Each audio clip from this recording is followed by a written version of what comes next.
colleges and universities in the states to organize virtual debate watches. Now, as significant as debates have become here, they can be even more consequential overseas, where the Commission, in partnership with the National Democratic Institute, has helped organize 450 debates in 45 nations, most importantly, in post-conflict countries and in new and emerging democracies. This effort has led to the creation of Debates International, a global support network of similar debate organizers from nearly 40 countries.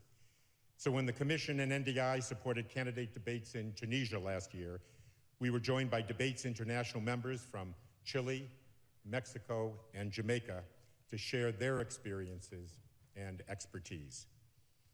I wanted to recognize the Commission's longest-standing supporter, the Judy and Peter Bloom Kovler Foundation, which has given its trust to the nonpartisan mission of the Commission for the past 32 years. And we are grateful for their extraordinary contribution to the 2020 debates. Now it is my distinct honor to introduce Dr. Ruth Watkins, the president of the University of Utah. Thank you very much.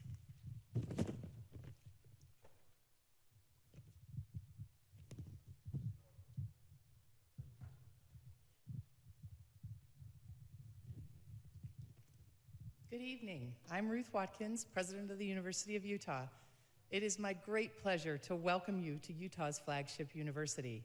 Sincere thanks to the Commission on Presidential Debates for selecting the U to host the nation's only 2020 vice presidential debate. This is the first time that Utah has been the site of an election debate, and we are thrilled that so many will get to know our state and our university through this occasion. Salt Lake City, Utah's capital, is a thriving hub of industry and innovation. Our great state has spectacular outdoor vistas and recreation, a strong economy, a can-do entrepreneurial ethos, and is known for collegiality and collaborative spirit. This vitality is why the University of Utah is on the rise, now recognized as one of America's leading research universities, a member of the prestigious Association of American Universities. Our beautiful campus home is home to outstanding academic programs, including University of Utah Health. University Hospital has been consistently recognized as a top 10 facility for excellence in patient care. And our Huntsman Cancer Institute is a comprehensive cancer center, the highest federal ranking for a cancer research organization, providing value. High-quality education and healthcare at affordable cost is a defining tenet of our university. Our faculty and our staff are achieving national recognition and support at unprecedented levels.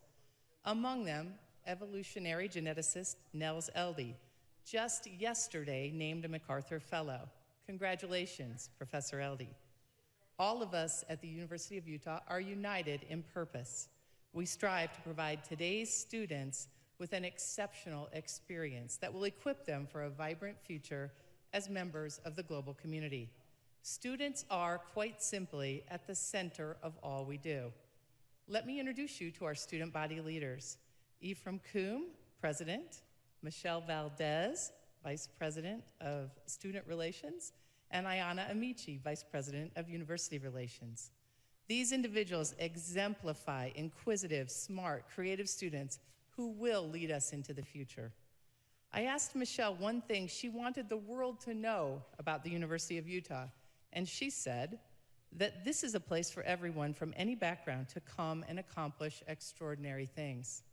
This is an institution for anyone, not only to learn, do research, teach, or lead, but to do all of those things in an exemplary manner. At the University of Utah, there is endless opportunity. And Ephraim offered a message of hope for the students who are listening tonight. If there's anything I hope for the students, young, emerging leaders watching and listening tonight, it is the hope that we will feel empowered to make our voices heard and our presence known, and the hope that we recognize the power and potential we have to act, to make a significant difference in our communities. But it all starts with what we do today, especially as we tune in tonight.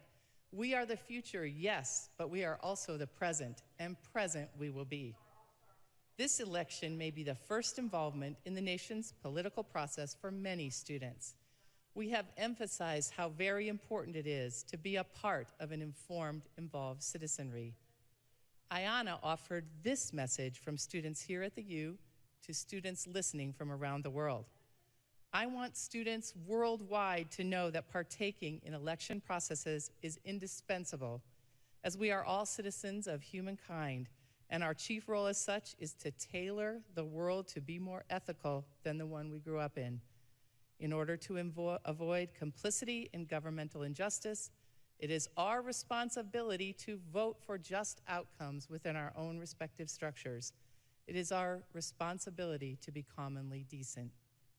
From all of us at the University of Utah, our very best wishes to Vice President Mike Pence and Senator Kamala Harris this evening, and my deepest appreciation to all who helped plan and prepare for tonight, from our campus, the Utah Debate Commission, and the Commission on Presidential Debates. Thank you all, and again, warmest welcome to the University of Utah.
Please welcome the first print journalist to be the solo moderator of one of the general election debates, Washington Bureau Chief of USA Today, Susan Page. Go get him, honey. Hey, welcome. And congratulations, you have scored the most exclusive tickets in the United States. Hamilton has nothing on the Commission on Presidential Debates when it comes to exclusive tickets. I want to offer a special welcome to Vice President Pence's family, I think is there, and to Senator Kamala Harris's family on this side, and most especially to my bosses, who are seated right up there, and I'm very glad that they came and joined us. My bosses from USA Today and from Gannett. We're glad that you're here, but this debate is not about you, and it's not about me. It's about the millions of Americans who are going to be watching it. And that's why I'm going to ask you for your help. I'm going to ask you for your silence. I'm going to ask you during the debate not to cheer or to boo or to hiss or to laugh, because that is distracting for the people we are really staging this debate to reach. There will be 2 times when you can applaud. That will be when I announce the 2 candidates on the stage. They'll come on the stage simultaneously. That'll be a time to applaud. And then applaud again at the very end of the debate. But if you could keep restrain your enthusiasm between those 2 times, I'd appreciate it.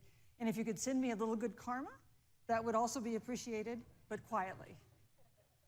I'm going now to sit down and get settled and turn my back to you, but not in a rude way. And I'll see you on the other side.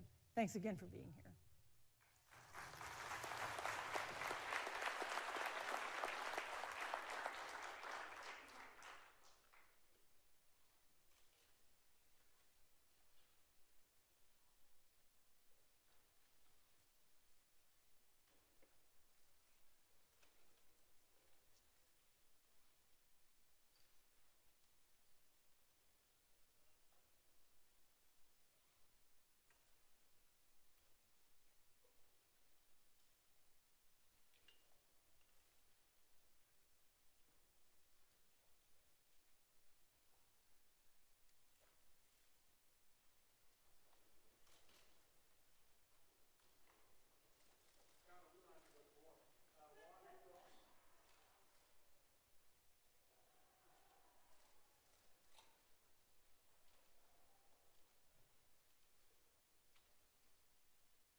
Good evening. From the University of Utah in Salt Lake City, welcome to the first and only Vice Presidential Debate of 2020, sponsored by the Nonpartisan Commission on Presidential Debates. I'm Susan Page of USA Today. It is my honor to moderate this debate, an important part of our democracy. In Kingsbury Hall tonight, we have a small and socially distant audience, and we've taken extra precautions during this pandemic. Among other things, everyone in the audience is required to wear a face mask, and the candidates will be seated 12 feet apart. The audience is enthusiastic about their candidates, but they've agreed to express that enthusiasm only twice, at the end of the debate and now when I introduce the candidates. Please welcome California Senator Kamala Harris and Vice President Mike Pence.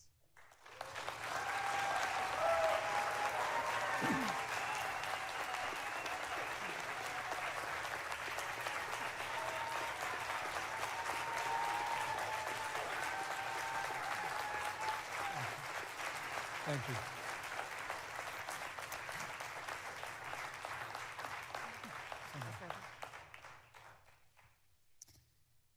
Senator Harris and Vice President Pence, thank you for being here.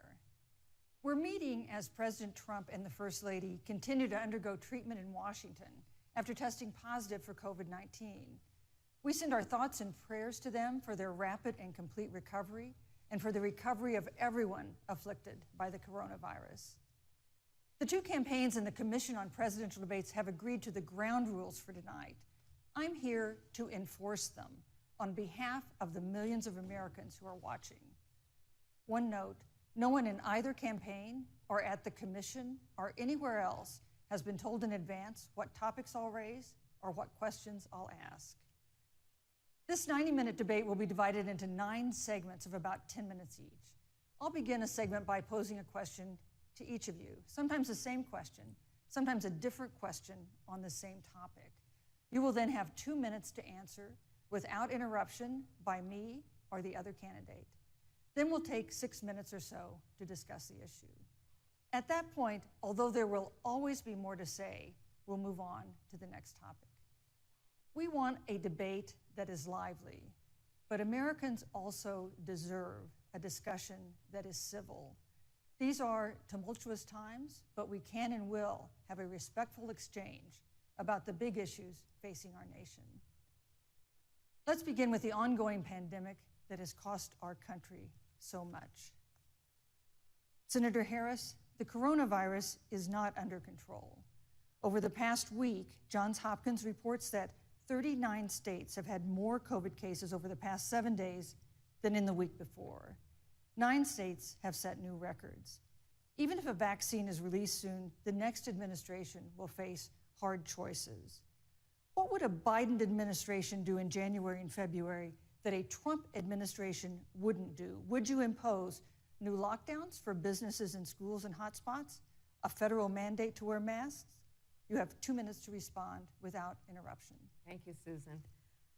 Well, the American people have witnessed what is the greatest failure of any presidential administration in the history of our country. And here are the facts. 210,000 dead people in our country in just the last several months. Over 7 million people who have contracted this disease. 1 in 5 businesses closed. We're looking at frontline workers who have been treated like sacrificial workers. We are looking at over 30 million people who in the last several months had to file for unemployment. And here's the thing. On January 28th, the Vice President and the President were informed about the nature of this pandemic. They were informed that it's lethal in consequence, that it is airborne, that it will affect young people, and that it would be contracted because it is airborne. And they knew what was happening, and they didn't tell you. Can you imagine if you knew on January 28th, as opposed to March 13th, what they knew, what you might have done to prepare? They knew and they covered it up. The president said it was a hoax. They minimized the seriousness of it. The president said, you're on one side of his ledger if you wear a mask, you're on the other side of his ledger if you don't. And in spite of all of that, today they still don't have a plan. They still don't have a plan. Well, Joe Biden does. And our plan is about what we need to do around a national strategy for contact tracing, for testing, for administration of the vaccine, and making sure that it will be free for all. That is the plan that Joe Biden has and that I have, knowing that we have to get a hold of what has been going on, and we need to save our country. And Joe Biden is the best leader to do that, and frankly, this administration has forfeited their right to re-election based on this. Thank you, Senator Harris. Vice President Pence, more than 210,000 Americans have died of COVID-19 since February. The U.S. death toll as a percentage of our population is higher than that of almost every other wealthy nation on earth. For instance, our death rate is 2.5 times that of Canada next door. You head the administration's coronavirus task force. Why is the U.S. death toll as a percentage of our population higher than that of almost every other wealthy country? And you have 2 minutes to respond without interruption. Susan, thank you. And I want to thank the Commission and the University of Utah for hosting this event. And Senator Harris, it's a privilege to be on the stage with you. You know, our nation has gone through a very challenging time this year. But I want the American people to know that from the very first day, President Donald Trump has put the health of America first. Before there were more than 5 cases in the United States, all people who had returned from China, President Donald Trump did what no other American president had ever done. And that was he suspended all travel from China, the second largest economy in the world. Now, Senator Joe Biden opposed that decision. He said it was xenophobic and hysterical. But I can tell you, having led the White House Coronavirus Task Force, that that decision alone by President Trump bought us invaluable time to stand up the greatest national mobilization since World War II. And I believe it saved hundreds of thousands of American lives. Because with that time, we were able to reinvent testing. More than 115 million tests have been done to date. We were able to see to the delivery of billions of supplies so our doctors and nurses had the resources and support they needed. And we began, really, before the month of February was out, to develop a vaccine and to develop medicines and therapeutics that have been saving lives all along the way. And under President Trump's leadership, Operation Warp Speed, we believe, will have literally tens of millions of doses of a vaccine before the end of this year. The reality is, when you look at the Biden plan, it reads an awful lot like what President Trump and I and our task force have been doing every step of the way. I mean, quite frankly, when I look at their plan that talks about advancing testing, creating new PPE, developing a vaccine, it looks a little bit like plagiarism, which is something Joe Biden knows a little bit about. And I think the American people know that this is a president who has put the health of America first, and the American people, I believe with my heart, can be proud of the sacrifices they have made. It's saved countless American lives. Senator Harris, would you like to respond? Absolutely. Whatever the vice president is claiming the administration has done, clearly it hasn't worked. When you're looking at over 210,000 dead bodies in our country, American lives that have been lost, families that are grieving that loss. And you know, the vice president is the head of the task force and knew on January 28th how serious this was. And then, thanks to Bob Woodward, we learned that they knew about it. And then when that was exposed, the vice president said, when asked, well, why didn't y'all tell anybody? He said, because the president wanted people to remain calm. Well, let's get no, but Susan, this is important. Susan, I want to add, but here. Mr. Vice President, I'm speaking. I'm speaking. Yeah, you can have 15 more seconds, and then we'll give the vice president a chance to respond. So I want to ask the American people, how calm were you when you were panicked about where you're going to get your next roll of toilet paper? How calm were you when your kids were sent home from school and you didn't know when they could go back? How calm were you when your children couldn't see your parents because you were afraid they could kill them?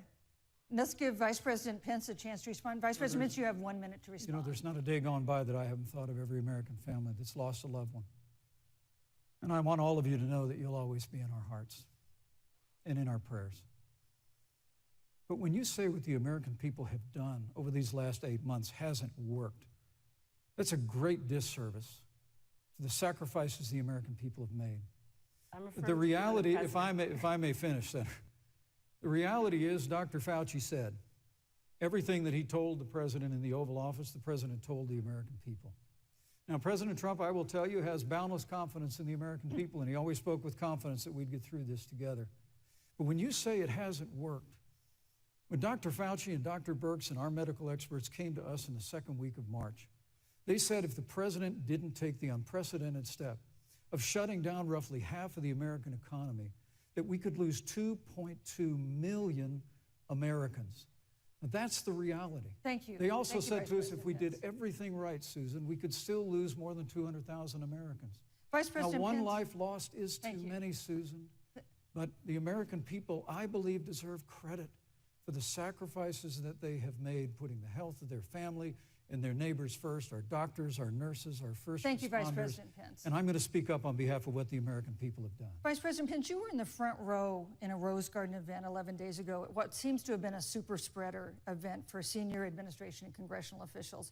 No social distancing, few masks, and now a cluster of coronavirus cases among those who were there. How can you expect Americans to follow the administration's safety guidelines to protect themselves from COVID when you at the White House have not been doing so? Well, the American people have demonstrated over the last 8 months that when given the facts, they're willing to put the health of their families and their neighbors and people they don't even know first. President Trump and I have great confidence in the American people and their ability to take that information and put it into practice. In the height of the epidemic, when we were losing a heartbreaking number of 2,500 Americans a day, we surged resources to New Jersey and New York and New Orleans and Detroit. We told the American people what needed to be done, and the American people made the sacrifices. When the outbreak in the Sun Belt happened this summer, again, Americans stepped forward. But the reality is the work of the President of the United States goes on. A vacancy on the Supreme Court of the United States has come upon us, and the President introduced Judge Amy Coney Barrett. Thank you. Thank you, Vice But President at Pence. that, if I may say, that Rose Garden event, there's been a great deal of speculation about it. My wife Karen and I were there and honored to be there. Many of the people who were at that event, Susan, actually were tested for coronavirus, and it was an outdoor event, which all of our scientists regularly and routinely advise. The difference here is President Trump and I trust the American people to make choices in the best interest of their health. Joe Biden and Kamala Harris consistently talk about mandates, and not just mandates with the coronavirus, but a government takeover of health care, Thank the you, Vice Green New President Pence. Deal, all government control. We're about freedom and respecting the freedom of the American people. Let's talk about respecting the American people. You respect the American people when you tell them the truth. You respect the American people when you have the courage Which we've to be a always leader done. speaking of those things that you may not want people to hear, but they need to hear so they can protect themselves. But this administration stood on information that if you had as a parent, if you had as a worker knowing you didn't have enough money saved up, and now you're standing in a food line because of the ineptitude of an administration that was unwilling to speak the truth to the American people. So let's talk about caring about the American people. The American people have had to sacrifice far too much because of the incompetence of this administration. It is asking too much of the people. Susan, we talked No, about Vice It this. is President asking Pence. too much of the people. Look- That they would not be equipped with the information they need to help themselves to protect Susan, their the parents President- and No, their I'm sorry. children. Kamala Harris, Senator Harris, I'm sorry. It's I fine, meant I'm to say- Kamala. No, you're Senator Harris to me. For life to get back to normal, Dr. Anthony Fauci and other experts say that most of the people who can be vaccinated need to be vaccinated.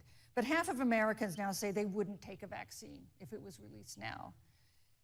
If the Trump administration approves a vaccine before or after the election, should Americans take it, and would you take it? If the public health professionals, if Dr. Fauci, if the doctors tell us that we should take it, I'll be the first in line to take it, absolutely. But if Donald Trump tells us that we should take it, I'm not taking it. Vice President Pence, there have been a lot of repercussions from this pandemic.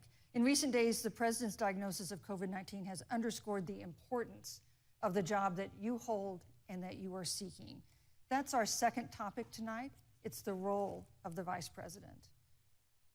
One of you will make history on January 20th. You will be the vice president to the oldest president the United States has ever had. Donald Trump will be 74 years old on Inauguration Day. Joe Biden will be 78 years old. That already has raised concerns among some voters, concerns that have been sharpened by President Trump's hospitalization in recent days. Vice President Pence, have you had a conversation or reached an agreement with President Trump about safeguards or procedures when it comes to the issue of presidential disability? And if not, do you think you should? You have 2 minutes without interruption. Well, Susan, thank you, although I would like to go back.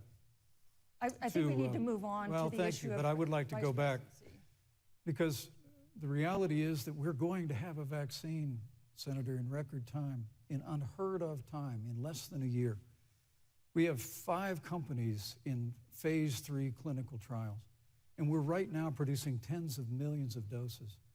So the fact that you continue to undermine public confidence in a vaccine, if the vaccine emerges during the Trump administration, I think is unconscionable.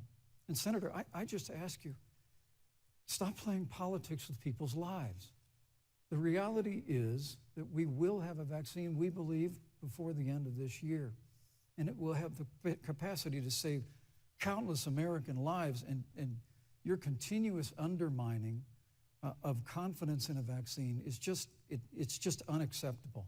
And let me also say, the reality is when you talk about failure in this administration, we actually do know what failure looks like in a pandemic. It was 2009. The swine flu arrived in the United States. Thankfully, it ended up not being as lethal as the coronavirus. But before the end of the year, when Joe Biden was vice president of the United States, not 7.5 million people contracted the swine flu. 60 million Americans contracted the swine flu. If the swine flu had been as lethal as the coronavirus, in 2009, when Joe Biden was vice president, we would have lost 2 million American lives. His own chief of staff, Ron Klain, would say last year that it was pure luck that they did, quote, everything possible wrong. And we learned from that. They left the Strategic National Stockpile empty. They left an empty and hollow plan, but we still learned from it. And I think the American people, I'm going to say again, can be proud of what we have done. And Senator, please stop undermining confidence in a vaccine. Senator Harris, let me ask you the same question that I asked Vice President Pence, which is, have you had a conversation or reached an agreement with Vice President Biden about safeguards or procedures when it comes to the issue of presidential disability? And if not, and if you win the election next month, do you think you should? You have 2 minutes uninterrupted. So let me tell you, first of all, the day I got the call from Joe Biden, it was actually a Zoom call, asking me to serve with him on this ticket was probably one of the most memorable days of my life. I thought about my mother, who came to the United States at the age of 19, gave birth to me at the age of 25 at Kaiser Hospital in Oakland, California. And the thought that I'd be sitting here right now, I know would make her proud, and she must be looking down on this. Joe and I were raised in a very similar way. We were raised with values that are about hard work, about the value and the dignity of public service, and about the importance of fighting for the dignity of all people. And I think Joe asked me to serve with him because, I have a career that included being elected the first woman district attorney of San Francisco, where I created models of innovation for law enforcement in terms of reform of the criminal justice system. I was elected the first woman of color and black woman to be elected Attorney General of the state of California, where I ran the second largest Department of Justice in the United States, second only to the United States Department of Justice. And there I took on everything from transnational criminal organizations to the big banks that were taking advantage of homeowners, to for-profit colleges that were taking advantage of veterans. And then, of course, now I serve in the United States Senate as only the second black woman ever elected to the United States Senate. I serve on the Senate Intelligence Committee, where I've been in regular receipt of classified information about threats to our nation and hotspots around the world. I've traveled the world. I've met with our soldiers in war zones. And I think Joe has asked me to serve with him because he knows that we share a purpose which is about lifting up the American people. And after the 4 years that we have seen of Donald Trump unifying our country around our common values and principles. Thank you, Senator Harris. You know, neither President Trump nor Vice President Biden has released a sort of detailed health information that had become the modern norm until the 2016 election. And in recent days, President Trump's doctors have given misleading answers or refused to answer basic questions about his health. And my question to each of you in turn is this information voters deserve to know? Vice President Pence, would you like to go first? Well, Susan, thank you. And let me say, on behalf of the President and the First Lady, how moved we've all been by the outpouring of prayers and concern for the President. And I do believe it's emblematic of the prayers and the concern that have ushered forth for every American impacted by the coronavirus. But the care the President received at Walter Reed Hospital, the White House doctors, was exceptional. And the transparency that they practiced all along the way will continue. The American people have a right to know about the health and well-being of their President, and will continue to do that. But I'm just extremely grateful and was more than a little moved by the broad and bipartisan support. And Senator, I want to thank you and Joe Biden for your expressions of genuine concern. And I also want to congratulate you, as I did on that phone call, on the historic nature of your nomination. Thank you. I never expected to be on this stage 4 years ago, so I know the feeling. But the reality is we've got an election before the American people in the midst of this challenging year. And the stakes have never been higher, but I think the choice has never been clearer. I want to give Senator Harris a chance to respond to the same question I asked, which is, do voters have a right to know more detailed health information about presidential candidates and especially about presidents, especially when they're facing some kind of challenge? Absolutely, and that's why Joe Biden has been so incredibly transparent, and certainly by contrast, the President has not, both in terms of health records, but also let's look at taxes. We now know, because of great investigative journalism, that Donald Trump paid $750 in taxes. When I first heard about it, I literally said, "You mean $750,000? And it was like, no, $750. We now know Donald Trump owes and is in debt for $400 million. And just so everyone is clear, when we say in debt, it means you owe money to somebody. And it'd be really good to know who the President of the United States, the Commander-in-Chief, owes money to, because the American people have a right to know what is influencing the President's decisions. And is he making those decisions on the best interest of the American people, of you, or self-interest? So, Susan, I'm glad you asked about transparency, because it has to be across the board. Joe has been incredibly transparent over many, many years. The one thing we all know about Joe, he puts it all out there. He is honest, he is forthright. But Donald Trump, on the other hand, has been about covering up everything. Thank you, Senator Harris. I want to give you a chance to respond, Vice President. Well, look, I respect the fact that Joe Biden spent 47 years in public life. I respect your public service as well. Thank you. But the American people have a president who's a businessman, who's a job creator, who's paid tens of millions of dollars in taxes, payroll taxes, property taxes. He's created tens of thousands of American jobs. And the President said those public reports are not accurate. And the President's also released literally stacks of financial disclosures the American people can review just as the law allows. But the distinction here is that Joe Biden, 47 years in public service, compared to President Donald Trump, who brought all of that experience 4 years ago. Thank you, Vice and President. turned this economy around by cutting taxes, rolling back regulation, unleashing American energy, fighting for free and fair trade, and all of that's on the line if Joe Biden and Kamala Harris. You know, that's a good segue into our third topic, which is about the economy. This has been another aspect of life for Americans that's been so affected by this coronavirus. We have a jobs crisis brewing. On Friday, we learned that the unemployment rate had declined to 7.9% in September, but the job growth had stalled, and that was before the latest round of layoffs and furloughs in the airline industry at Disney and elsewhere. Hundreds of thousands of discouraged workers have stopped looking for work. Nearly 11 million jobs that existed at the beginning of the year haven't been replaced.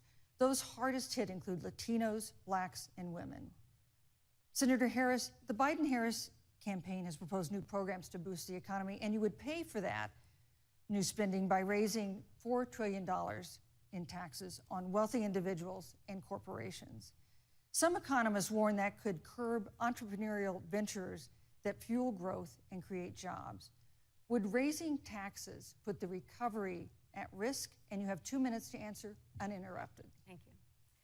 On the issue of the economy, I think there couldn't be a more fundamental difference between Donald Trump and Joe Biden.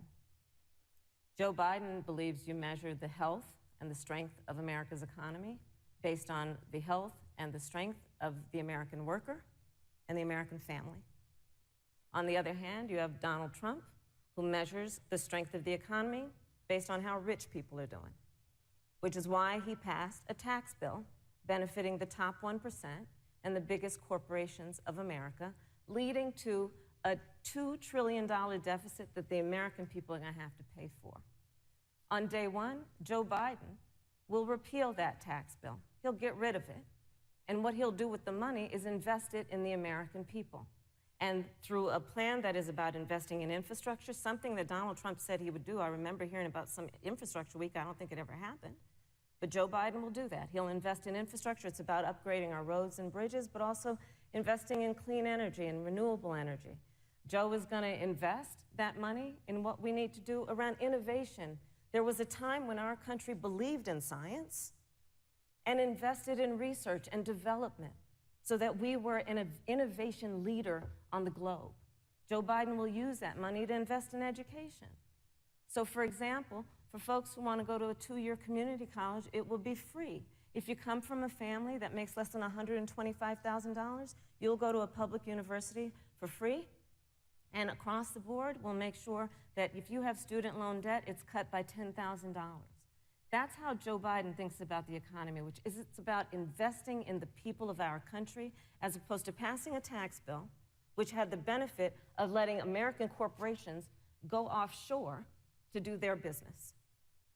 Thank you, You're Senator welcome. Harris. Vice President Pence, your administration has been predicting a rapid and robust recovery, but the latest economic report suggests that's not happening. Should Americans be braced for an economic comeback that is going to take not months, but a year or more? You have 2 minutes to answer uninterrupted. When President Trump and I took office, America had gone through the slowest economic recovery since the Great Depression. It's when Joe Biden was vice president, they tried to tax and spend and regulate and bail our way back to a growing economy. President Trump cut taxes across the board. Despite what Senator Harris says, the average American family of 4 had $2,000 in savings in taxes. And with the rise in wages that occurred, most predominantly for blue-collar, hardworking Americans, the average household income for a family of 4 increased by $4,000 following President Trump's tax cuts. But America, you just heard Senator Harris tell you, on day one, Joe Biden's going to raise your taxes. It's really remarkable to think, Susan. I mean, right after a time where we're going through a pandemic that lost 22 million jobs at the height, we've already added back 11.6 million jobs because we had a president who cut taxes, rolled back regulation, unleashed American energy, fought for free and fair trade, and secured $4 trillion from the Congress of the United States to give direct payments to families, save 50 million jobs through the Paycheck Protection Program. We literally have spared no expense to help the American people and the American worker through this. Joe Biden and Kamala Harris want to raise taxes. They want to bury our economy under a $2 trillion Green New Deal, which you were one of the original co-sponsors of in the United States Senate. They want to abolish fossil fuels and ban fracking, which would cost hundreds of thousands of American jobs all across the heartland.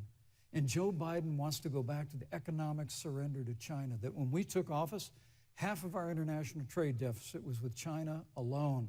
And Joe Biden wants to repeal all of the tariffs that President Trump put into effect to fight for American jobs and American workers. Joe Biden says democracy's on the ballot. Make no mistake about it, Susan. The American economy, the American comeback is on the ballot with 4 more years of growth and opportunity, 4 more years of President Donald Trump. 2021 is going to be the biggest economic year in the history of this country. Thank you, Vice President Pence. Senator Harris. Well, I mean, I thought we saw enough of it in last week's debate, but I think this is supposed to be a debate based on fact and truth. And the truth and the fact is, Joe Biden has been very clear. He will not raise taxes on anybody who makes less than $400,000 a year. He said he's going to repeal the Trump tax cuts. Mr. Vice President, I'm speaking. Well, I'm speaking. It'd be important if you said the truth. Right. Joe Biden said twice in the debate last week that he's going to repeal the Trump tax cuts. That was tax cuts that gave the average working family $2,000 in a tax break every single year. Senator, that is absolutely not true. That is he only going to repeal part of the Trump tax cuts? If you don't mind letting me finish, we can then have a conversation, okay? Please. Okay.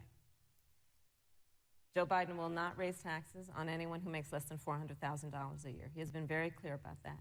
Joe Biden will not end fracking. He has been very clear about that. Joe Biden is the one who, during the Great Recession, was responsible for the Recovery Act that brought America back. And now the Trump-Pence administration wants to take credit when they rode the coattails of Joe Biden's success for the economy that they had at the beginning of their term. Of course, now the economy is a complete disaster. But Joe Biden, on the one hand, did that. On the other hand, you have Donald Trump, who has reigned over a recession that is being compared to the Great Depression. On the one hand, you have Joe Biden, who was responsible with President Barack Obama for the Affordable Care Act, which brought health care to over 20 million Americans and protected people with pre-existing conditions. And what it also did is it saved those families who otherwise were going bankrupt because of hospital bills they could not afford. On the other hand, you have Donald Trump, who's in court right now, trying to get rid of the Affordable Care Act, which means that you will lose protections if you have pre-existing conditions. And this is very important, Susan. Yes, and it's important. We need to give Vice President. He interrupted me, and I'd like to just finish, please. If you have a pre-existing condition, heart disease, diabetes, breast cancer, they're coming for you. If you love someone who has a pre-existing condition, they're coming for you. If you are under the age of 26 on your parents' coverage, they're coming for you. Senator Harris, thank you. You're welcome. Let me give you a chance to respond. Well, I hope we have a chance to talk about health care because Obamacare was a disaster. The American people remember it well. And President Trump and I have a plan to improve health care and to protect pre-existing conditions for every American.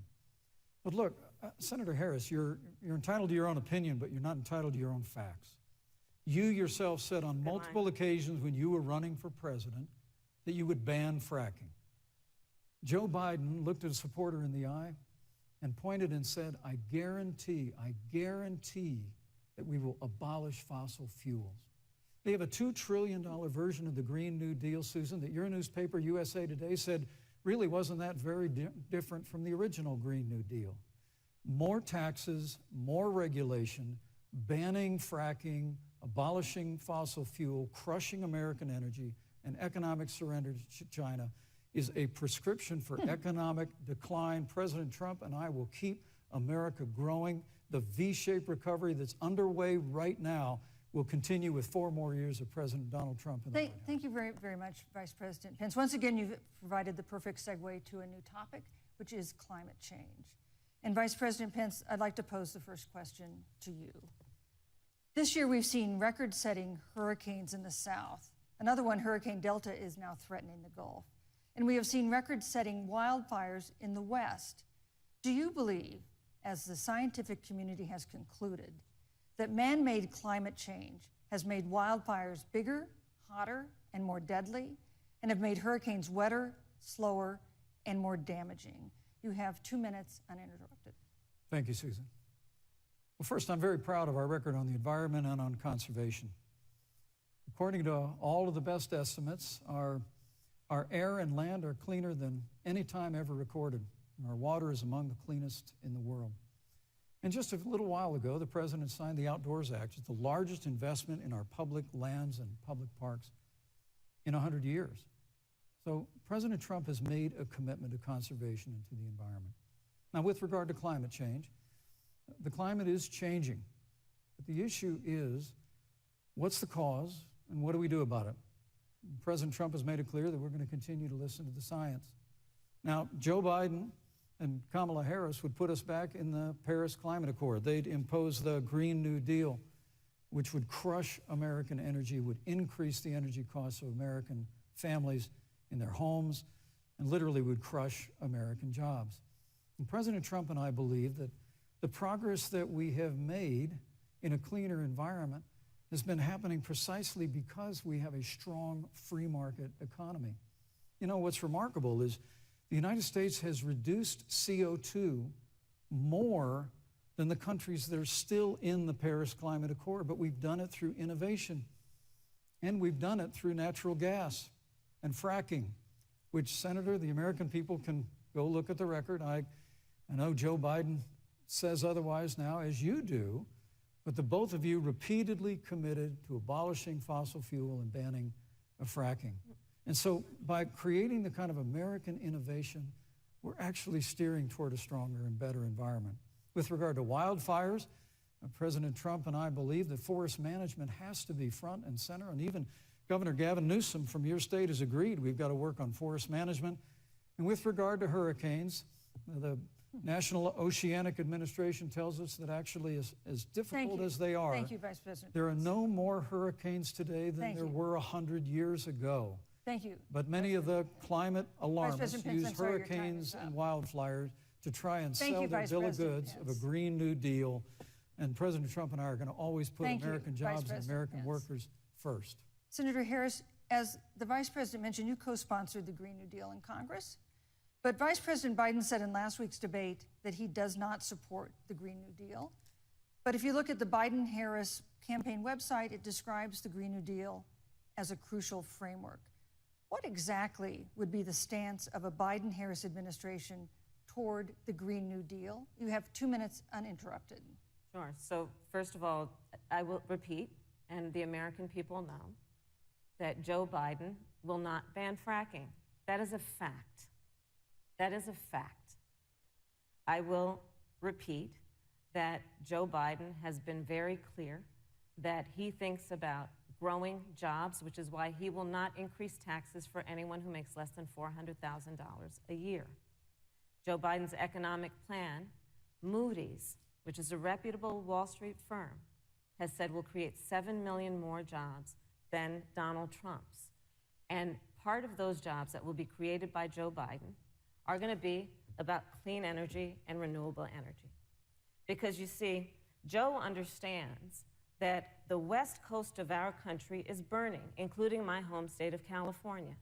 Joe sees what is happening on the Gulf states, which are being battered by storms. Joe has seen and talked with the farmers in Iowa, whose entire crops have been destroyed because of floods. And so Joe believes, again, in science. I'll tell you something, Susan. I served, when I first got to the Senate, on the committee that's responsible for the environment. Do you know this administration took the word science off the website and then took the phrase climate change off the website? We have seen a pattern with this administration, which is they don't believe in science. And Joe's plan is about saying we're going to deal with it, but we're also going to create jobs. Donald Trump, when asked about the wildfires in California, and the question was, you know, the science is telling us this, you know what Donald Trump said? Science doesn't know. So let's talk about who is prepared to lead our country over the course of the next 4 years on what is an existential threat to us as human beings. Joe is about saying we're going to invest that in renewable energy. It's going to be about the creation of millions of jobs. We will achieve net zero emissions by 2050, carbon neutral by 2035. Joe has a plan. This has been a lot of talk from the Trump administration, and really it has been to go backward instead of forward. We will also re-enter the climate agreement with pride. Senator Harris just said that climate change is an existential threat. Vice President Pence, do you believe that climate change poses an existential threat? As I said, Susan, the climate is changing. We'll follow the science. But once again, Senator Harris is denying the fact that they're going to raise taxes on every American. Joe Biden said twice in the debate last week that on day one he was going to repeal the Trump tax cuts. Those tax cuts delivered $2,000 in tax relief to the average family of four across America. And with regard to banning fracking, I just recommend that people look at the record. You yourself said repeatedly that you would ban fracking. You were the first Senate co-sponsor of the Green New Deal. And while Joe Biden denied the Green New Deal, Susan, thank you for pointing out, the Green New Deal is on their campaign website. And as USA Today said, it's essentially the same plan as you co-sponsored with AOC when she submitted it in the Senate. And you just heard the senator say that she's going to resubmit America to the Paris Climate Accord.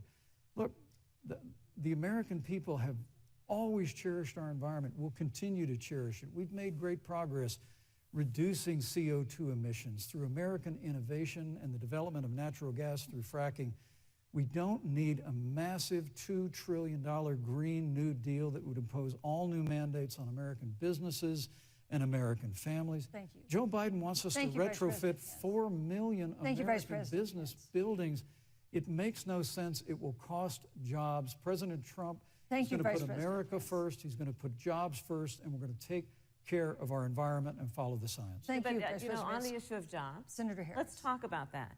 The Vice President earlier referred to, as part of what he thinks is an accomplishment, the President's trade war with China. You lost that trade war. You lost it. What ended up happening is because of a so-called trade war with China, America lost 300,000 manufacturing jobs. Farmers have experienced bankruptcy because of it.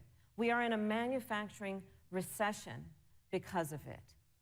And when we look at where this administration has been, there are estimates that by the end of the term of this administration, they will have lost more jobs than almost any other presidential administration.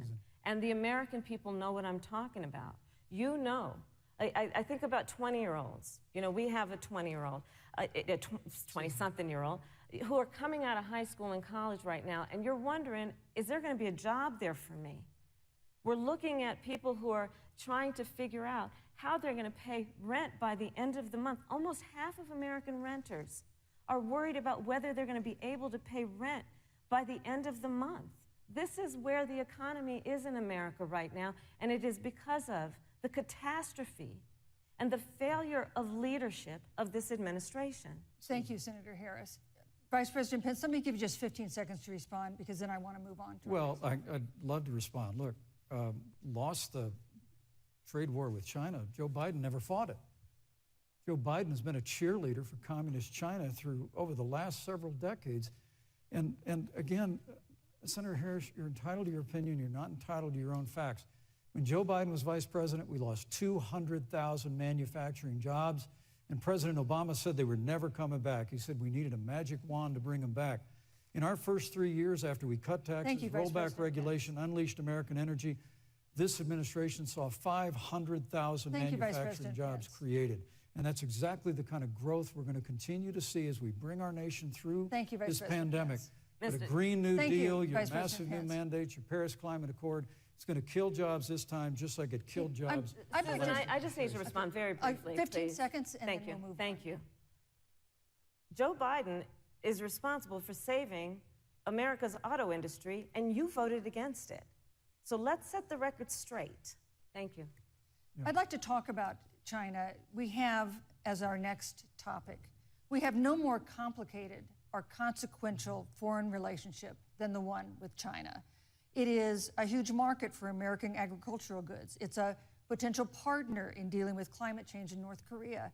And in a video tonight, President Trump again blamed it for the coronavirus, saying China will pay.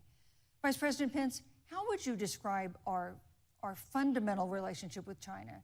Competitors, adversaries, enemies? You have 2 minutes. Thank you, Susan. Well, before I leave that, let me speak to voting records if I can.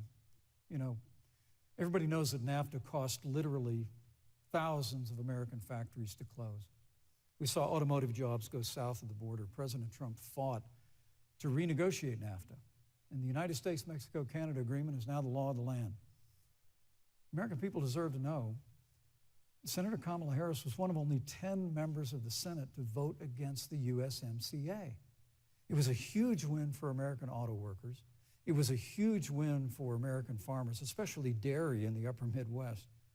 But Senator, you said it didn't go far enough on climate change, that you put your radical environmental agenda ahead of American auto workers and ahead of American jobs. I think the American people deserve to know that. Is probably why Newsweek magazine said that Kamala Harris was the most liberal member of the United States Senate in 2019, more liberal than Bernie Sanders, more liberal than any of the others in the United States Senate. So now, with regard to China, look, Susan, first and foremost, China is to blame for the coronavirus. And President Trump is not happy about it. He's made that very clear, made it clear again today. China and the World Health Organization did not play straight with the American people. They did not let our personnel into China to get information on the coronavirus until the middle of February. Fortunately, President Trump, in dealing with China from the outset of this administration, standing up to China that had been taking advantage of America for decades in the wake of Joe Biden's cheerleading for China, President Trump made that decision before the end of January to suspend all travel from China. And again, the American people deserve to know Joe Biden opposed President Trump's decision to suspend all travel from China. He said it was hysterical. He said it was Thank you, Vice xenophobic. President Pence. But President Trump has Vice stood President Pence, up your to time is China. up. We're going to continue to stand strong. Thank you, Vice President Pence. We want to improve the relationship, but we're going to level the playing field, and we're going to hold Vice President China Pence. accountable for what they did to America with the coronavirus. Thank you. Senator Harris, let me ask you the same question that I asked the Vice President. How would you describe our fundamental relationship with China? Are we competitors, adversaries, enemies? You'll have 2 minutes uninterrupted. Susan, the Trump administration's perspective and approach to China has resulted in the loss of American lives, American jobs, and America's standing. There's a weird obsession that President Trump has had with getting rid of whatever accomplishment was achieved by President Obama and Vice President Biden. For example, they created within the White House an office that basically was responsible for monitoring pandemics. They got rid of it. Not true. There was a team of disease experts that President Obama and Vice President Biden dispatched to China to monitor what is now predictable and what might happen. They pulled them out. We now are looking at 210,000 Americans who have lost their lives. Let's look at the job situation. We mentioned before the trade deal, the trade war, they wanted to call it, with China. It resulted in the loss of over 300 manufacturing jobs and a manufacturing recession, and the American consumer paying thousands of dollars more for goods because of that failed war that they called it. Then let's talk about standing. Pew, a reputable research firm, has done an analysis that shows that leaders of all of our formerly allied countries have now decided that they hold in greater esteem and respect Xi Jinping, the head of the Chinese Communist Party, than they do Donald Trump, the President of the United States, the Commander-in-Chief of the United States. This is where we are today because of a failure of leadership by this administration. Senator Harris, we've seen changes in the role of the United States in terms of global leadership over the past 4 years. And of course, times do change. What's your definition? We've seen strains with China, of course, as the Vice President mentioned. We've seen strains with our traditional allies in NATO and elsewhere. What is your definition of the role of American leadership in 2020? So, Joe I love talking with Joe about a lot of these issues. And, you know, Joe, I think he said it quite well. He says, you know, foreign policy, it might sound complicated, but really it's relationships. So just think about it as relationships. And so we know this in our personal and professional relationships. You got to keep your word to your friends. You got to be loyal to your friends. People who've stood with you, got to stand with them. You got to know who your adversaries are and keep them in check. But what we have seen with Donald Trump is that he has betrayed our friends and embraced dictators around the world. Let's take, for example, Russia. So, I serve on the Intelligence Committee of the United States Senate. America's intelligence community told us Russia interfered in the election of the President of the United States in 2016 and is playing in 2020. Christopher Wray, the director of the FBI, said the same. But Donald Trump, the commander-in-chief of the United States of America, prefers to take the word of Vladimir Putin over the word of the American intelligence community. You look at our friends at NATO. He has walked away from agreements. You can look at the Iran nuclear deal, which now has put us in a position where we are less safe because they are building up what might end up being a significant nuclear arsenal. We were in that deal, guys. We were in the Iran nuclear deal with friends, with allies around the country. And because of Donald Trump's unilateral approach to foreign policy, coupled with his isolationism, he pulled us out and has made America less safe. So, Susan, it's about relationships. And the thing that has always been part of the strength of our nation, in addition to our great military, has been that we keep our word. But Donald Trump doesn't understand that because he doesn't understand what it means to be honest. Thank you, Senator Harris. Vice President Pence, let me give you a chance to respond. Well, thank you. Well, President Trump kept his word when we moved the American embassy to Jerusalem, the capital of the state of Israel. When Joe Biden was vice president, they promised to do that, and they never did. We've stood strong with our allies, but we've been demanding. NATO is now contributing more to our common defense than ever before, thanks to President Trump's leadership. We've strengthened our alliances across the Asia-Pacific, and we've stood strong against those who would do us harm. You know, when President Trump came into office, ISIS had captured an area of the Middle East the size of Pennsylvania. But President Trump unleashed the American military, and our armed forces destroyed the ISIS caliphate and took down their leader, al-Baghdadi, without one American casualty. Al-Baghdadi was responsible for the death of thousands. But notably, America's hearts today are with the family of Kayla Mueller, her parents of which are here with us tonight in Salt Lake City. Today, 2 of the ISIS killers responsible for Kayla Mueller's murder were brought to justice in the United States. Jihadi John was killed on the battlefield along with the other beetle. The reality is that when Joe Biden was vice president, we had an opportunity to save Kayla Mueller. It breaks my heart to reflect on it, but the military came into the Oval Office, presented a plan. They said they knew where Kayla was.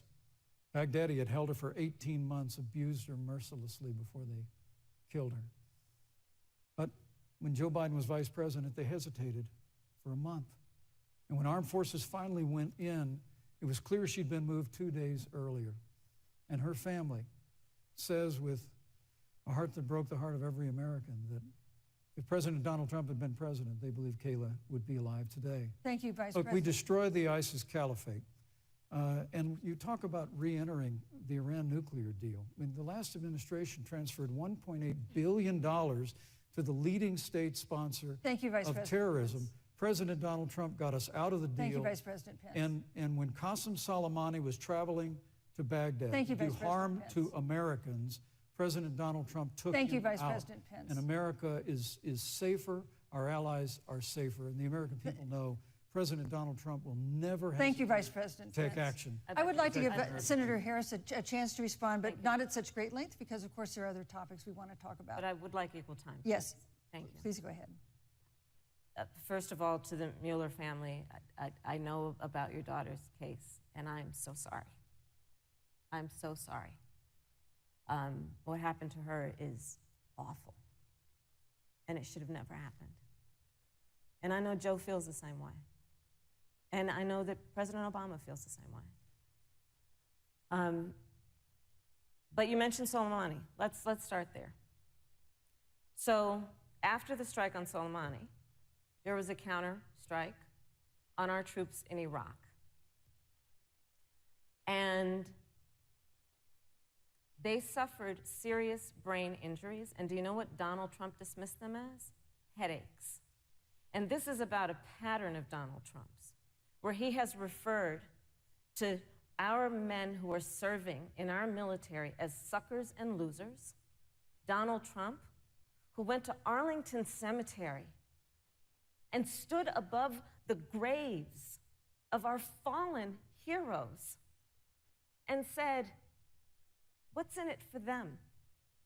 Because, of course, he only thinks about what's in it for him.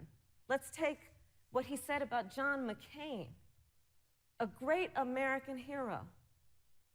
And Donald Trump says he doesn't deserve to be called a hero because he was a prisoner of war.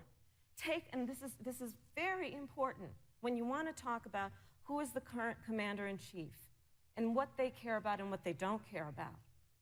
Public reporting that Russia had bounties on the heads of American soldiers. And you know what a bounty is? It's somebody puts a price on your head and they will pay it if you are killed. And Donald Trump had talked at least 6 times to Vladimir Putin and never brought up the subject.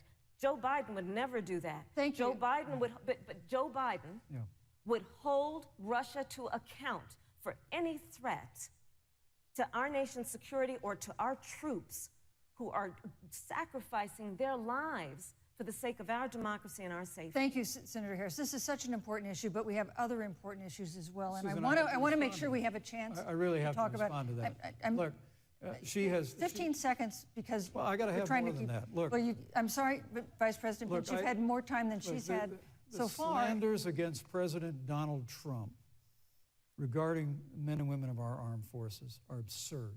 I'm sorry, Vice My President son is Pence. a captain in the United Yes. States Marine Corps. My son-in-law is deployed in the United States Navy. I can assure all of you, with sons and daughters serving in our military, President Donald Trump not only respects but reveres all of those who serve in our armed forces, and any suggestion otherwise is ridiculous. Thank you, also Vice say President Pence. the Vice the President American Pence, people deserve, Susan, Vice the President American Pence, people I deserve to didn't, know. Vice President that- Pence, I did not, excuse me, Susan, the I did American not people create deserve the to know rules for tonight. Joe Biden Your and Trump- campaigns agreed to the rules for tonight's I- debate with the Commission on Presidential Debates. I'm here to enforce them, which involves moving from one topic to another, giving roughly equal time to both of you, Go right which is what I'm trying very hard to do. Go right ahead. So I want to go ahead and move to the next topic, which is an important one, as the last topic was, and that is the Supreme Court. On Monday, the Senate Judiciary Committee is scheduled to open hearings on Amy Coney Barrett's nomination to the Supreme Court. Senator Harris, you'll be there as a member of the committee. Her confirmation would cement the court's conservative majority and make it likely open to more abortion restrictions, even to overturning the landmark Roe v. Wade ruling.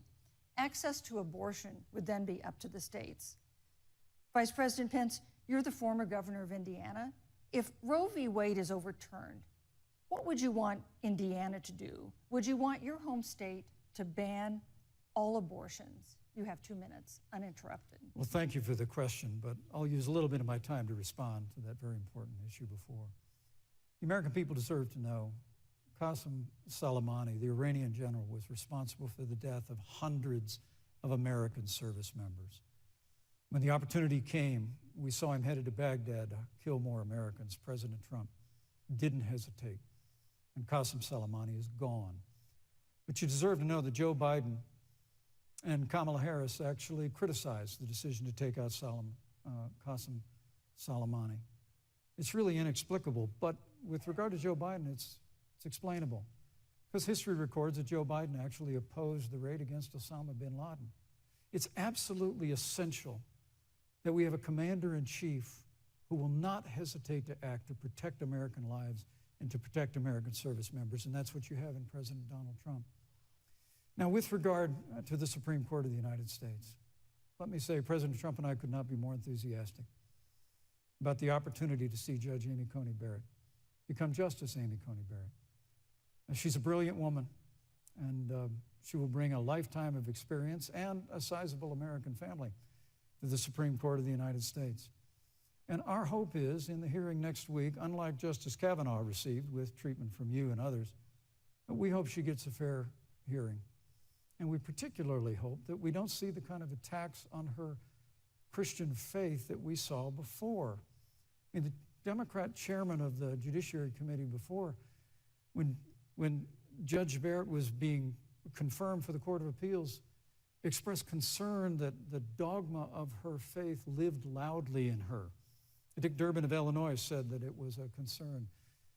Senator, I know one of our judicial nominees you actually attacked because they were a member of the Catholic Knights of Columbus, just because the Knights of Columbus holds pro-life views and pro-marriage views. Thank you, Vice President Pence. So Your my time hope is is up. that when the hearing takes place, that Thank you, Vice President Pence. that Judge Amy Coney Barrett will be respected, Thank you, treated Vice President respectfully, Pence. voted and confirmed Thank to the you. Supreme Court of the United States. Senator Harris, you're the senator from and former Attorney General of California. So let me ask you a parallel question to the one I posed to the Vice President.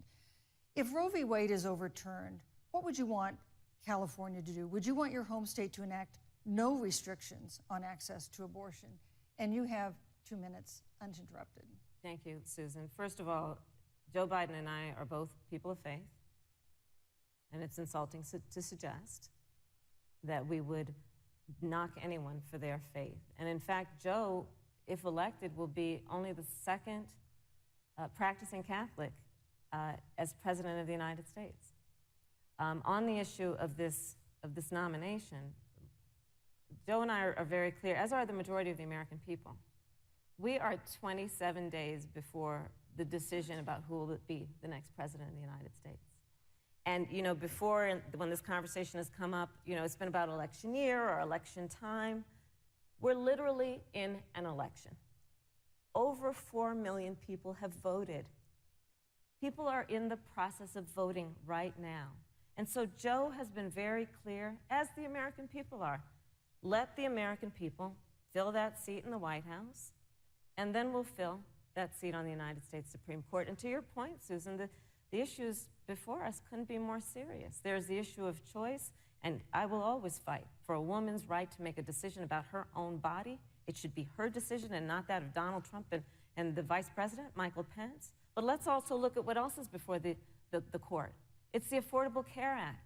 Like, literally in the midst of a public health pandemic, when over 210,000 people have died and 7 million people probably have what will be in the future considered a pre-existing condition because you contracted the virus.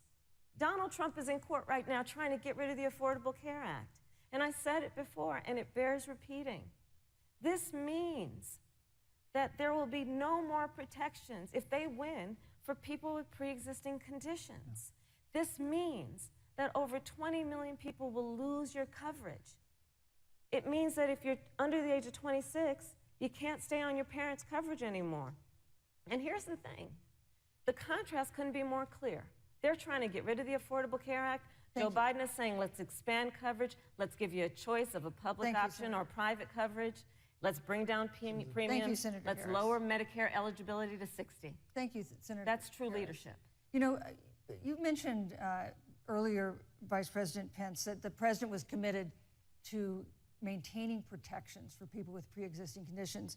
But you do have this court case that you are supporting, your administration supporting, that would strike down the Affordable Care Act.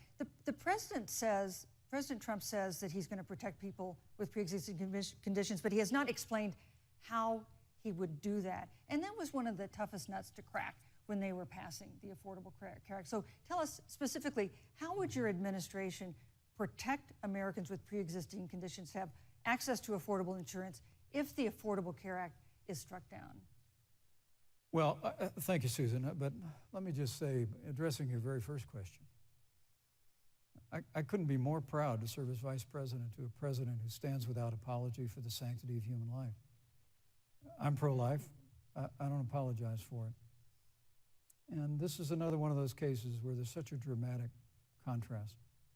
Joe Biden and Kamala Harris support taxpayer funding of abortion all the way up to the moment of birth. Late-term abortion. They want to increase funding to Planned Parenthood of America.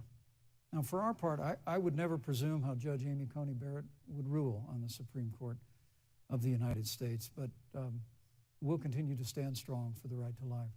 When you speak about the Supreme Court, though, I think the American people really deserve an answer, Senator Harris.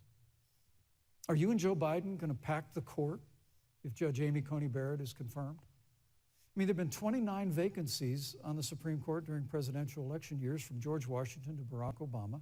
Presidents have nominated in all 29 cases. But your party is actually openly advocating adding seats to the Supreme Court, which has had 9 seats for 150 years, if you don't get your way. This is a classic case of, if you can't win by the rules, you're going to change the rules. Now, you've refused to answer the question. Joe Biden has refused to answer the question. So I think the American people would really like to know, if Judge Amy Coney Barrett is confirmed to the Supreme Court of the United States, are you and Joe Biden, if somehow you win this election, going to pack the Supreme Court to get your way? I'm so glad we went through a little history lesson. Let's do that a little more. In 1864... Well, I'd like you to answer the question. No, Mr. Yes, Vice President, I'm please, speaking. very I'm fast. speaking. Okay. In 1864, one of the, I think, political heroes, certainly of the president, I assume of you also, Mr. Vice President, is Abraham Lincoln. Mm-hmm. Abraham Lincoln was up for re-election, and it was 27 days before the election, and a seat became open on the United States Supreme Court. Abraham Lincoln's party was in charge not only of the White House, but the Senate. But Honest Abe said it's not the right thing to do. The American people deserve to make the decision about who will be the next president of the United States, and then that person can select who will serve for a lifetime on the highest court of our land. And so Joe and I are very clear. The American people are voting right now, and it should be their decision about who will serve on this most important body for a lifetime. Thank you, And Senator the American Harris. people, Susan, are voting right now. They'd like to know if you and Joe Biden are going to pack the Supreme Court if you don't get your way in this nomination. Let's talk about packing. You once Come again on. gave a non-answer. Joe Biden gave a non-answer. Trying to answer you The now. American people deserve a straight answer. And if you haven't figured it out yet, the straight answer is they are going to pack the Supreme Court if they somehow win this election. Men and Mr. women, Vice President, I got to I tell you, think people across this country, if you cherish our Supreme Court, if you cherish the separation of powers, you need to reject the Biden-Harris ticket. Come November the 3rd, re-elect President Donald Trump, and we'll stand by that separation of powers in a 9-seat Supreme Court. Yeah, let's talk about packing the court then. Let's talk about the Please. fact. Yeah, I'm about to. So the Trump-Pence administration has been, because I sit on the Senate Judiciary Committee, Susan, as you mentioned, and I've witnessed the appointments for lifetime appointments to the federal courts, district courts, courts of appeal. People who are purely ideological, people who have been reviewed by legal professional organizations and found to have been not competent, are substandard. And do you know that of the 50 people who President Trump appointed to the Court of Appeals for lifetime appointments, not one is black? This is what they've been doing. You want to talk about packing a court? Let's have that discussion. All right, thank you, Senator. Let's go on and talk about the issue of racial justice. I just want the record to reflect she never answered the question.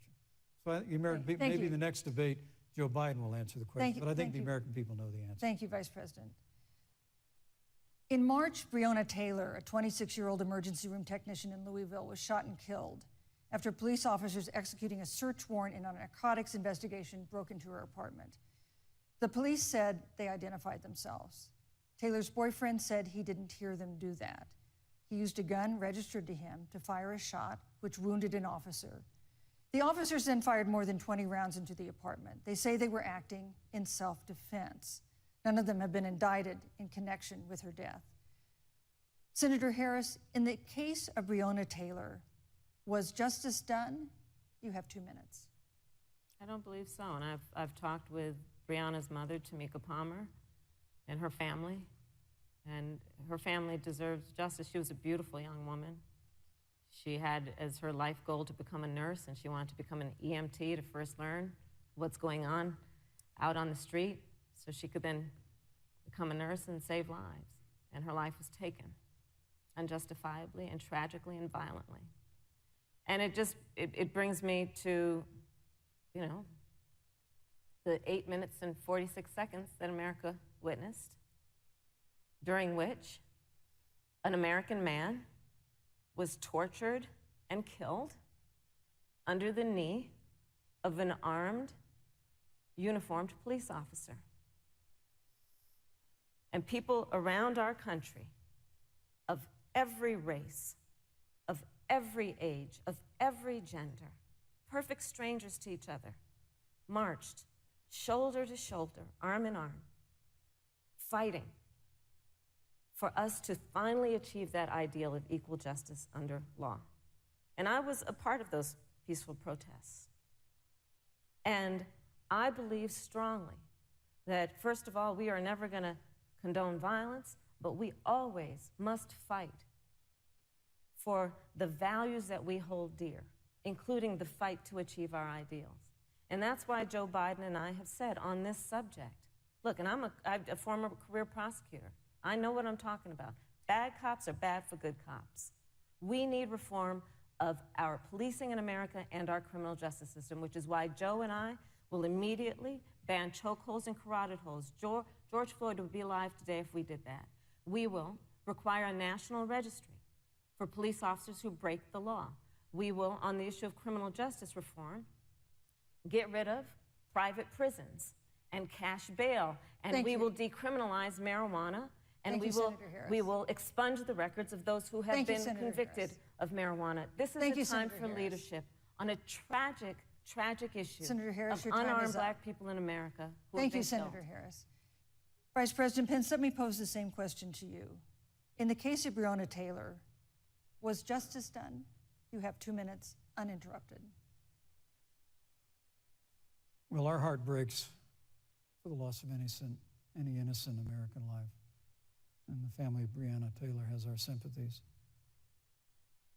But I trust our justice system, a grand jury that refused the evidence.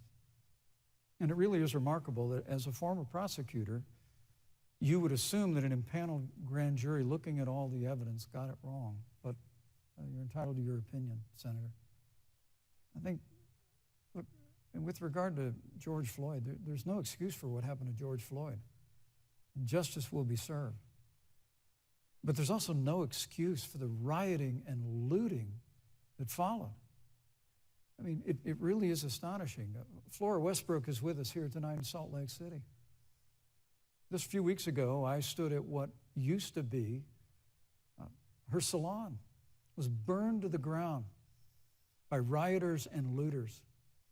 And Flora is still trying to put her life back together.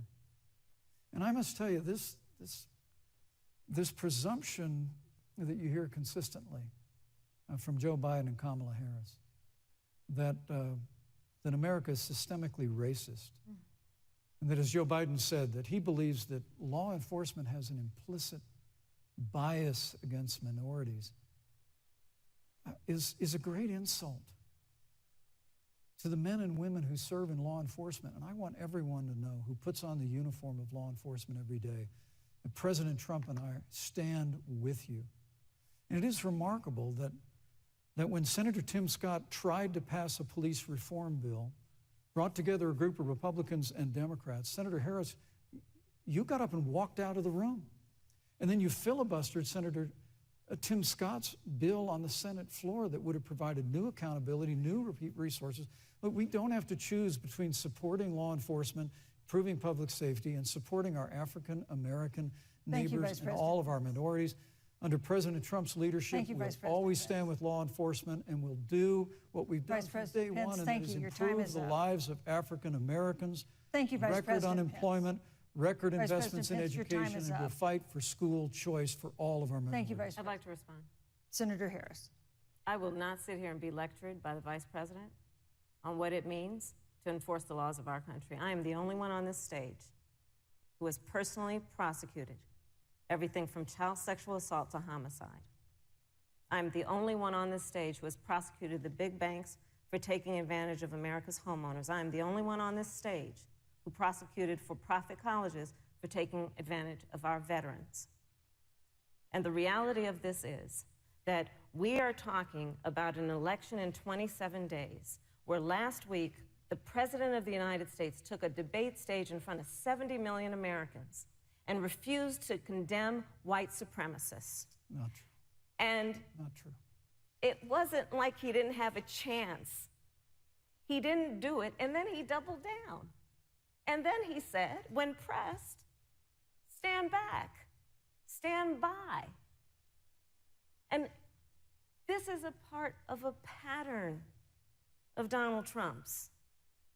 He called Mexicans rapists and criminals. He instituted as his first act a Muslim ban. On the issue of Charlottesville, where people were peacefully protesting the need for racial justice, where a young woman was killed, and on the other side there were neo-Nazis carrying tiki torches, shouting racial epithets, anti-Semitic slurs, and Donald Trump, when asked about it, said there were fine people on both sides. This is who we have as the President of the United States. And America, you deserve better.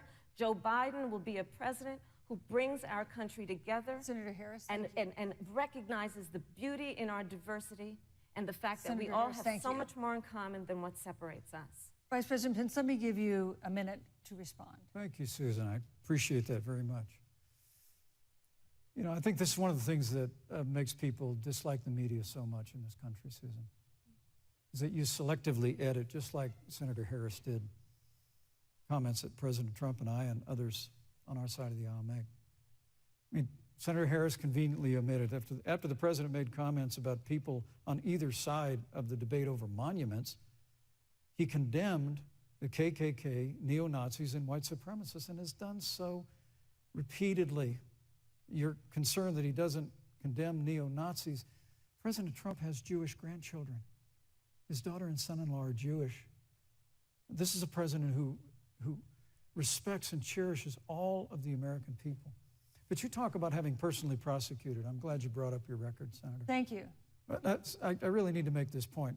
When you were DA in San Francisco, when you left office, African Americans were 19 times more likely to be prosecuted for minor drug offenses than whites and Hispanics. When you were Attorney General of California, you increased the disproportionate incarceration of blacks in California. Yeah. You did nothing on criminal justice reform in California. You didn't lift a finger to pass the First Step Act on Capitol Hill. I mean, the reality is your record speaks for itself. President Trump and I have fought for criminal justice reform. Thank you, Vice President We've fought for educational choice and opportunities for African Americans, all of our Thank you, sir. And we'll do it for 4 more Thank you. years. You know, there is no more important issue than the final issue that we're going to talk about tonight, and that is the issue of the election itself. Susan, he attacked my record. I would like an opportunity to respond. Let me give you 30 seconds because we're running out of time. I appreciate that. First of all, having served as the Attorney General of the state of California, the work that I did is a model of what our nation needs to do, and we will be able to do under a Joe Biden presidency. Our agenda includes what this administration has failed to do. It will be about not only instituting a ban on chokeholds and carotid holes. Thank you. Thank you, Senator Harris. I would like to go through. These are points that you made earlier in the hour, and I want to talk about the election itself before we have to. But I want to talk about the connection between what Joe and I will do and my record, which includes I was the first statewide officer to institute a requirement that my agents would wear body cameras and keep them on full time. We were the first to initiate a requirement that there would be a training for law enforcement on implicit bias because, yes, Joe Biden and I recognize that implicit bias does exist, Mr. Vice President, contrary to what you may believe. We did the work of instituting reforms that were about investing in reentry. This is the work that we have done and the work we will do going forward. And again, I will not be lectured by the Vice President on our record of what we have done in terms of law enforcement and keeping our communities safe and a commitment to reforming the criminal justice system of America. Thank you, Senator Harris. And I'd like to pose I'd like you to respond first to the question on our final topic, the election itself. President Trump has several times refused to commit himself to a peaceful transfer of power after the election.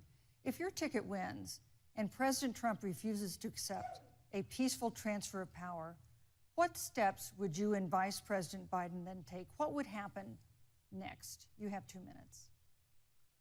So I'll tell you, Joe and I are, I think, particularly proud of the coalition that we've built around our campaign. We probably have one of the broadest coalitions of folks that you've ever seen in a presidential race. Of course, we have the support of Democrats, but also independents and Republicans. In fact, 7 members of President George W. Bush's cabinet are supporting our ticket.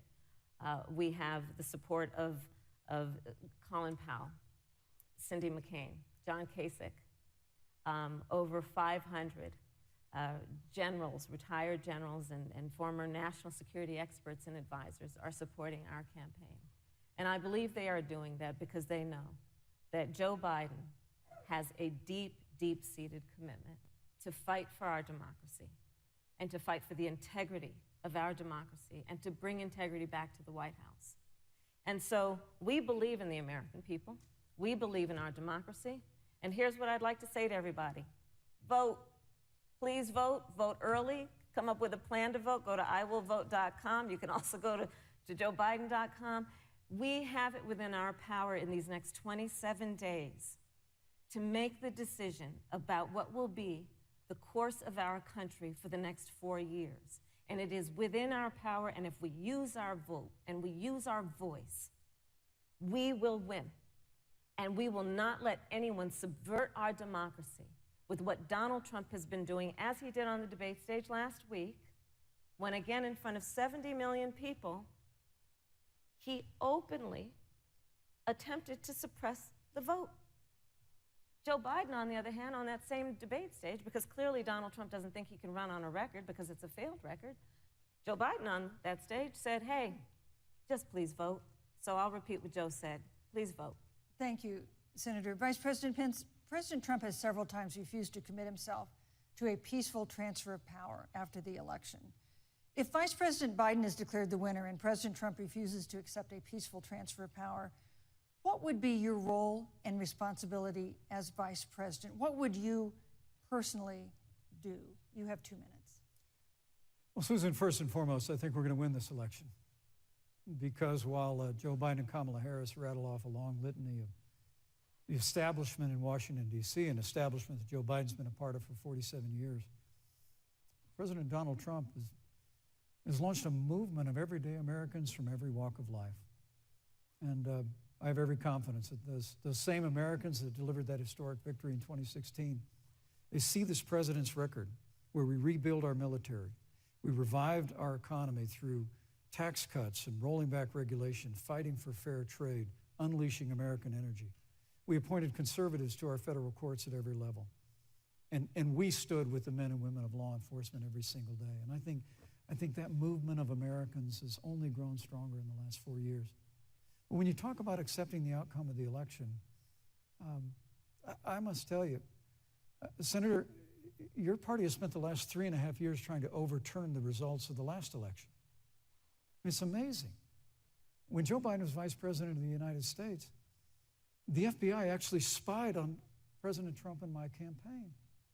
I mean, there were documents released this week that the CIA actually made a referral to the FBI documenting that those allegations were coming from the Hillary Clinton campaign. And of course, we've all seen the avalanche, what you put the country through for the better part of 3 years until it was found that there was no obstruction, no collusion, case closed. And then Senator Harris, you and your colleagues in the Congress tried to impeach the President of the United States over a phone call. And now Hillary Clinton has actually said to Joe Biden that in her words, under no circumstances should he concede the election. So let me just say, I think we're going to win this election. President Trump and I are fighting every day in courthouses to prevent Joe Biden and Kamala Harris from changing the rules and creating this universal mail-in voting that will create a massive opportunity for voter fraud. and we have a free and fair election, we know we're going to have confidence in it, and I believe in all my heart that President Donald Trump's going to be reelected for 4 more years. You know, I've written all the questions that I've asked tonight, but for the final question of the debate, I'd like to read a question that someone else wrote. The Utah Debate Commission asked students in the state to write essays about what they would like to ask you. And I want to close tonight's debate with the question posed by Brecklin Brown. She's an 8th grader at Springville Junior High in Springville, Utah. And here's what she wrote, quote, "When I watch the news, all I see is arguing between Democrats and Republicans. When I watch the news, all I see is citizen fighting against citizen.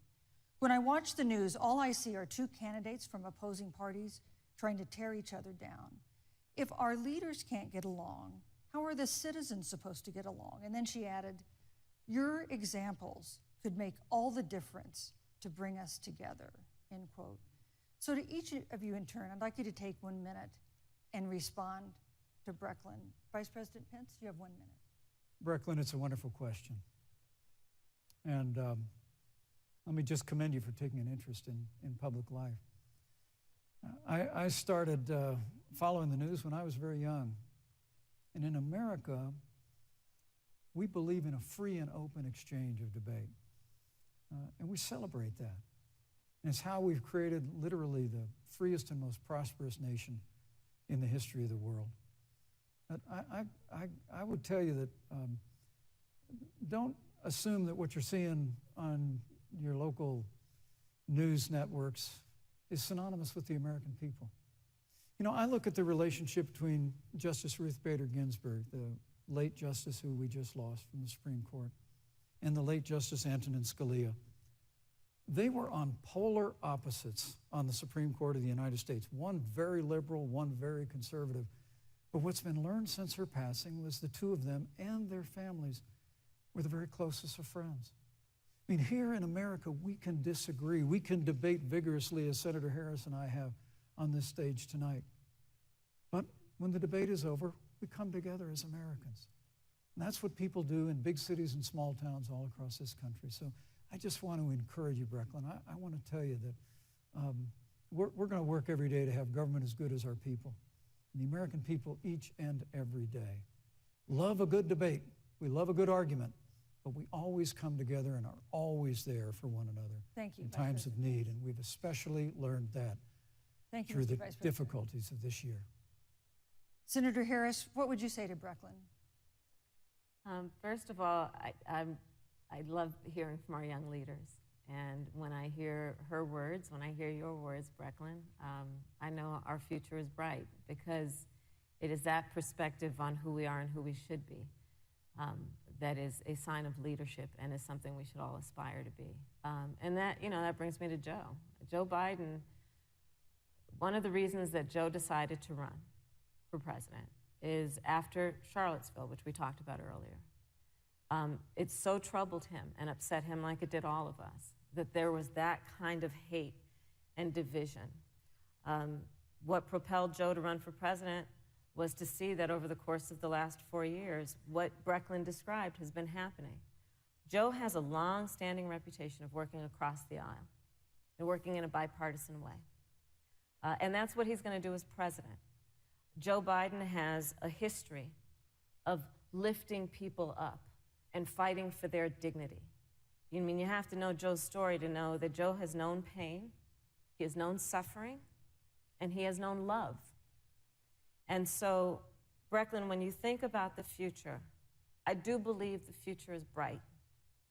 And it will be because of your leadership, and it will be because we fight for each person's voice through their vote, and we get engaged in this election because you have the ability through your work and through eventually your vote Thank you, to Senator determine Harris. the future of our country and what its leadership looks like.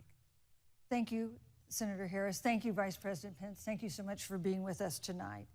We want to thank also the University of Utah for its hospitality, and most of all, our thanks to all the Americans who watched this debate tonight. Again, our best wishes for a quick recovery to President Trump, the First Lady, and everyone who is battling COVID-19. The second presidential debate is next week on October 15th, a town hall style debate in Miami. We hope you'll join us then. Good evening.